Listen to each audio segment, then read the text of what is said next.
Welcome to SAM Conversations, the online program of South Asia Monitor. I am Colonel Anil Bhatt, and I am joined by Commander Vijay Kapil, Veer Chakra, Petty Officer Chiman Singh, Mahavir Chakra, and Mr. Sandeep Unithan. Considering that India has a total coastline of 7,500 or so kilometers, Indian establishment, politico-bureaucratic establishment remained quite sea-blind right up till 1971. And in 1971, when then Naval Chief Admiral S.M. Nanda got the green signal from Mrs. Indira Gandhi, the Prime Minister, to participate in the 1971 war, I think the Indian Navy did brilliantly. While its actions, Indian Navy's actions in the Western Seaboard, the Arabian Sea, were very, very effective in blockading the port from Karachi. That was quite well publicized also, but and the some of the actions in the eastern sector also were, but there was one very, very effective action taken which could not be publicized because it was super secret. That was Operation X, which involved very skilled underwater divers to go and disable enemy shipping. Commander Kapil sir, would you please throw some light on who conceived this plan and coordinated it thereafter? Right. It started with 8 submariners of PNS Mangrove deserting from France, taking asylum in India, and they were brought by RAW to Delhi. And in Delhi, after their debriefing, they were handed over to the Navy, to the Director of Naval Intelligence. At that stage, the big man, Admiral Nanda, famous for his out-of-the-box thinking and bold actions, conceived this, that why not use them for waterborne sabotage in a riverine country like East Pakistan, which could be very effective. And from there, the whole thing started. Later, the camp was set up in Palasi after due considerations. Initially, there were only 2 officers, me and Samir Das, and 6 of our very competent and capable diving instructors from Cochin and other places were brought in here. So initially it started with about a crew of 8 Indian personnel, all from the diving branch, clearance diving branch, which was the nascent branch at that time. Once the camp was set in, these 8 submariners were brought in there. The recruitment started from the Mukti Bahini camps and the refugee camps straight away. And the emphasis was laid on selecting the college boys and the boys with good educational background and as well as the physical fitness factor also. Yes, fitness and the aptitude for doing the work in water. And that's how the camp started in early May. It started, and then 2 more officers were brought into the loop, and who were the senior officers. Lieutenant Banu Martis, who came and joined as the camp commandant of Palasi camp. The training was done only in one camp, unlike the army where the camps were scattered all over the eastern side of the country. Naval camp was only one, and that was in Palasi. And then Commander Samant, a very capable and intelligent, bold, and you know, cut and dry man. I mean, like, he just said something and it had to be done, and he will make sure that it's done. He was brought in as the head of the whole thing on the ground, and he was based in Eastern Command in Calcutta, directly under General Arora, who was the CNC that time, through General Jacob, his chief of staff, and of course the chief of the Operation Jackpot at that time. I think earlier General Kalkat was there. Then Could you please elaborate on Operation Jackpot? Yeah, Operation Jackpot, as everybody understands in the army and from the Indian side, is a very broad-based operation which dealt with the training of Mukti Bahini, giving the support of material and other things.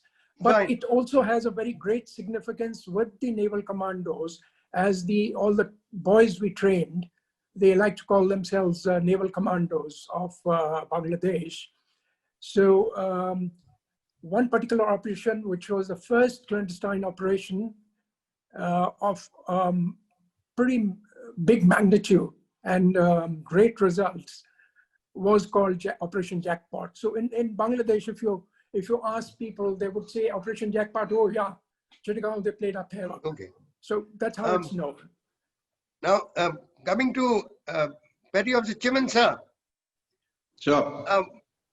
What were your impressions of the Bangladeshi personnel who you trained? See, the Bangladeshi, all these East Pakistani lads we have recruited from the border area, and because there were a lot of refugee camps, so we recruited, most of them were able-bodied and a good swimmer. That was the priority. And of course, education, because there was hardly any need for education. We trained them for swimming under camouflage with all these weeds and all the grasses in the river, they float. And of course, we gave them physical stamina building, like morning PT and all, running around and all that. Swimming was the main, and swimming with some weight, just to make sure that they can carry limpet mines with them. And we trained them in blasting also, called demolition. We're using all these different charges like plastic explosives and all those pet codex and all that, just to ignite a mine, or the small ship charge, just to blast off the ship's anchor and all that, and training them in small arms training as well, using grenades and small arm. And of course, unarmed combat. We got a special person from the army who was stationed nearby our camp from Maratha Light Regiment, and we trained them all in all these situations. And I found them, they were very patriotic and they were brave, because people had the impression that these people, Bengali or Madrasis, they are not competent or they are not good enough to be a soldier. But I found them, they are extraordinary, patriotic, and a good fighter. Commander Kapil sir, now eventually how many totally did you all train? And I think where all did you deploy them? Totally, I think unfortunately the records of this whole operation and the preparation are short of 500. Was it short of 500? Yeah, there were about 430 odd. Okay, fine. As per our records and recollection, because the records are not available. Yes, I'll say a substantial number. Substantial number. A substantial number. That's right. Sandeep, could you throw some light on how such a secret, matter became,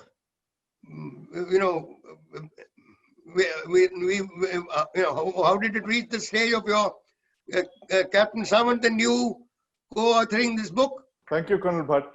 It's a pleasure to be here speaking with you. Naval Commando Operations X, as the Navy called it almost 50 years back, was an ultra-secret operation. We condensed it to Operation X for the sake of the book title. Now, it's a unique military operation, not only in Indian military history, but also in world military history.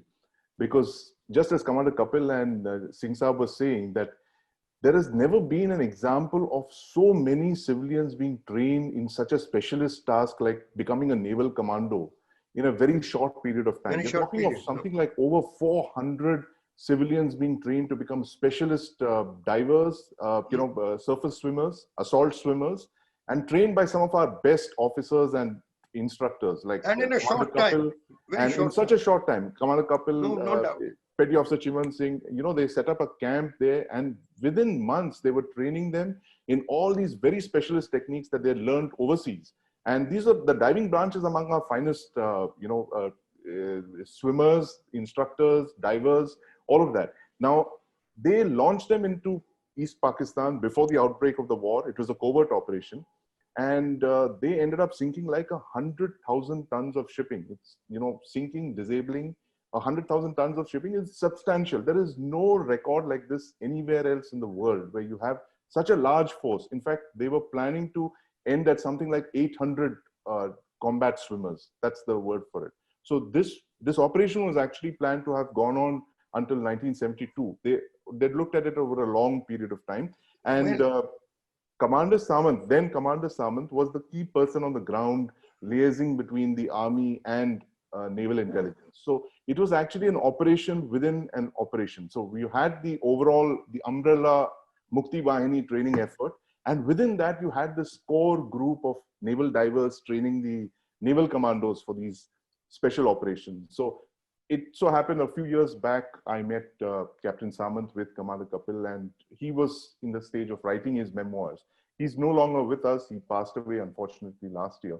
And he saw the final draft of the book before he passed away. And I think what he did was incredible because, we talk very little about our covert operations. And here you have probably for the first time, someone who's been a very key part of an Indian military covert operation, actually writing his memoirs, describing in very great detail what happened. And the result is for you to see. It's Operation X.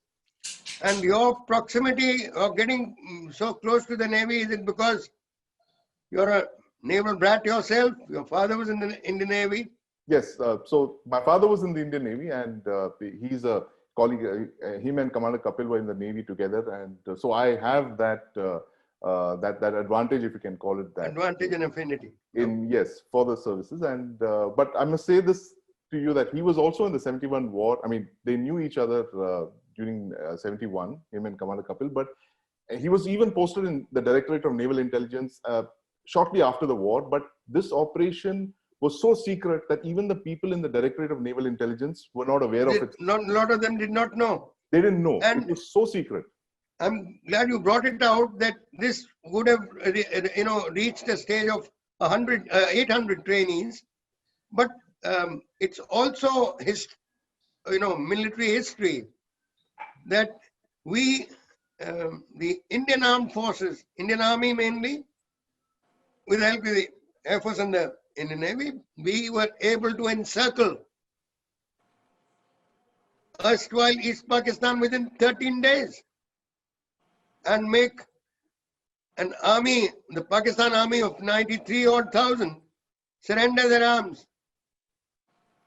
after much of negotiation by them that it should be a ceasefire. So we said nothing doing. Anyway, but the fact remains that the role of the Navy here is, which so far was secret. It's now that it's your book has come out.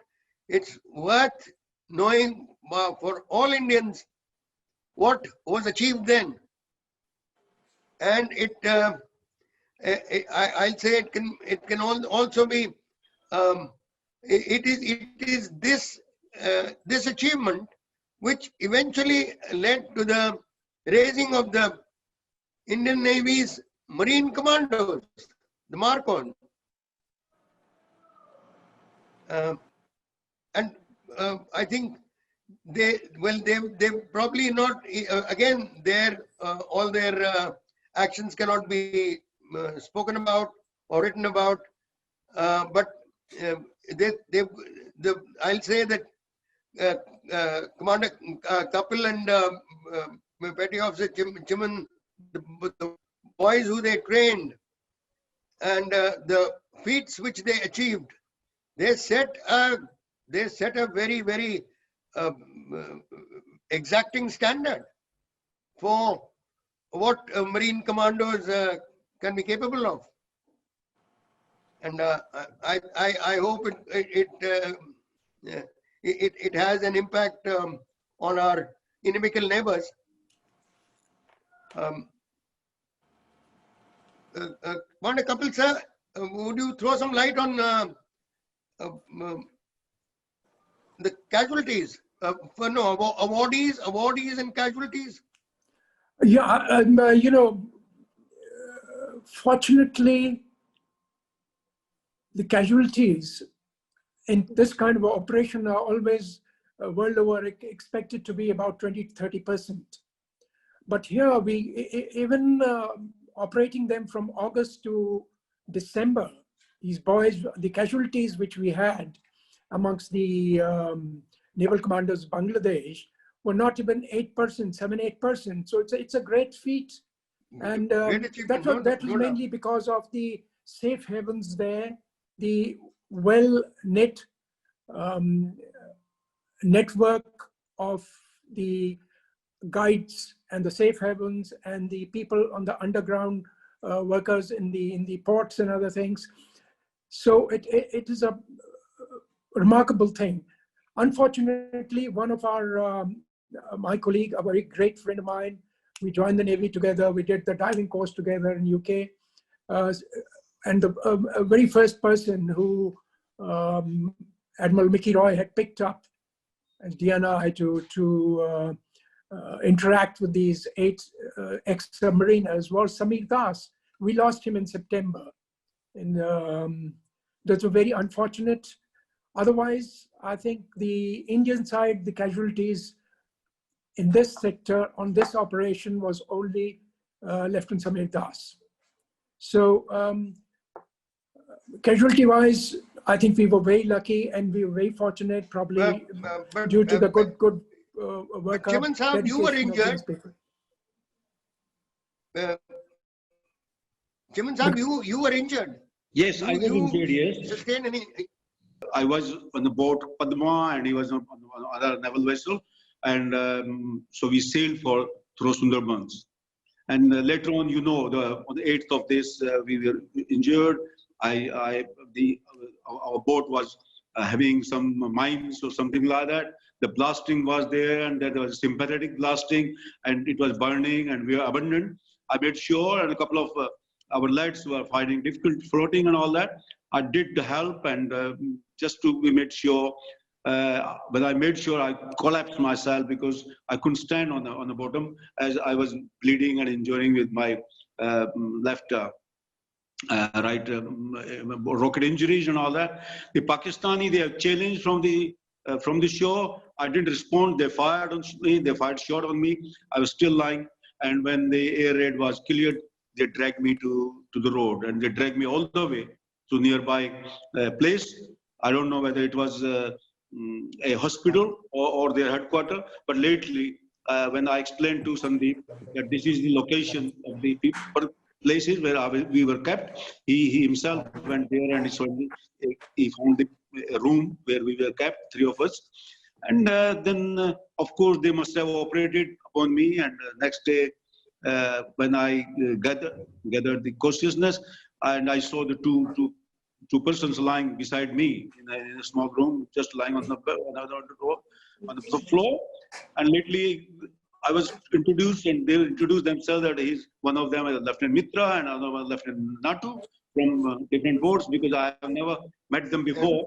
Neither we were interviewed. And anyway, Chiman Sahab, as we all say amongst soldiers, sailors, and airmen, those who survived, it's good to see you back here. Thank you, sir. Fortunate, because in all wars, conflicts, some of us don't come back. God bless their souls. And those who do, well, good to see you all here. Yeah, the awards you were talking about, we had Yes. a band of about 18 naval officers and sailors total in this whole operation Okay. under Captain Samant, out of which there were 3 MVCs, Mahavir Chakras, No? 6 Veer Chakras, and 10 Navsena medals, and 1 VSM posthumous, which was to Lieutenant Das. So Okay. considering the number of people which operated and the kind of awards which are given speaks volumes of the importance of the whole success of this operation. No doubt, sir. And could you give the names of the Mahavir Chakra and Veer Chakra awards? Yeah, Mahavir Chakra was Captain Samant, Lieutenant Commander Narona, who was commanding officer of INS Panvel, and of course the great Chaman Singh, who was with us. Veer Chakras were Lieutenant Commander Martis, self, Lieutenant Mittar, Lieutenant Commander Chaudhary, then Sub-Lieutenant Ashok Kumar, and LEMP Nair, I think his name was, I forget. So 6 of them, and all the 6 instructors of ours got Navsena medal, and VSM, of course, was posthumous Lieutenant Das. I want to come in very quickly, Colonel Bhatt, Yes. with your permission. Please. As Commander Kapil was mentioning, a small group of officers and men, and look at the number of awards that they've won. No 3 doubt. Mahavir Chakras, 6 Absolutely. Veer Absolutely. Chakras, 10 Nausena medals. I think this is possibly one of the highest ratio of gallantry awards in war to the number of personnel in an operation. It's incredible. Well,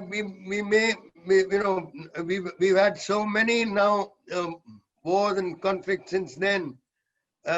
We may not be able to say with absolute clarity that this is the highest, but it's certainly very high. It's very high, and it's commendable. It's commendable, and It's not only very high, but just because of a very short span. The first CD course started. yes, of course, training And- such a large number of raw, most of them raw, youth into becoming ace divers, very qualified divers. If a feat by if I may butt in, Colonel Bhatt, Please. I just wanted to express the significance of this attack of 15th August, the first Yes, coordinated attack. 15th August 1971. Yeah, the strategic advantage which the country got in this war was, at that time, Mukti Bahini land forces were absolutely driven up the wall, and they were in Indian side, all of them, because almost 2.5 divisions of Pakistani army was there in East Pakistan in such a small area. Yes. Moment this operation happened, they realized, because the whole country depends in that area, whole country depends for the movement of men and material and explosive ordnance or anything by boats, because being a Yes, riverine yes. country. They realized that they've got to pull in, They've got to pull in a lot of security people to secure their barges, the steamers, the coasters, because that's where they're operating, 200 tons, 300 tons. Also, when we talk about the damage, we say 100,000 tons. Now, 100,000 tons in today's world of mercantile marine is probably nothing, because 100,000 ton is not even a VLCC. But at that time, the maximum ship draft which could come in the Chittagong Harbor or Mongla Challa Mongla area was not more than about 10 to 15,000 tons.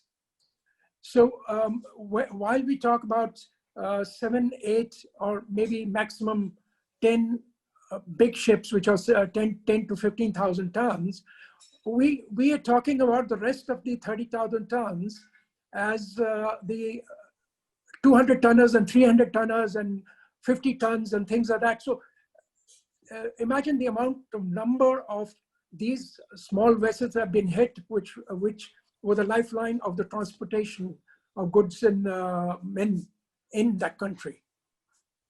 So I'd it- like again, I'd like to thank you all, and Commander Vijay Sahab, Chaman Sahab.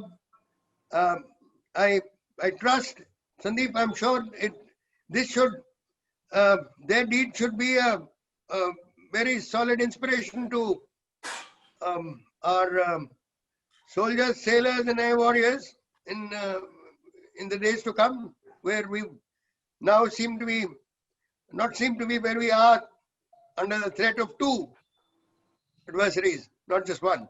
yeah. Thank you all. Thank you very much, Colonel Bhatt. Nice Thank to you, have Colonel Bhatt. been here. Pleasure talking to you. Right. Thank you. Thank you very much. Thank you, Sandeep. Right. Thank you, you. Commander Thank you, Kapil sir. Thank you, Colonel Bhatt. Thank you.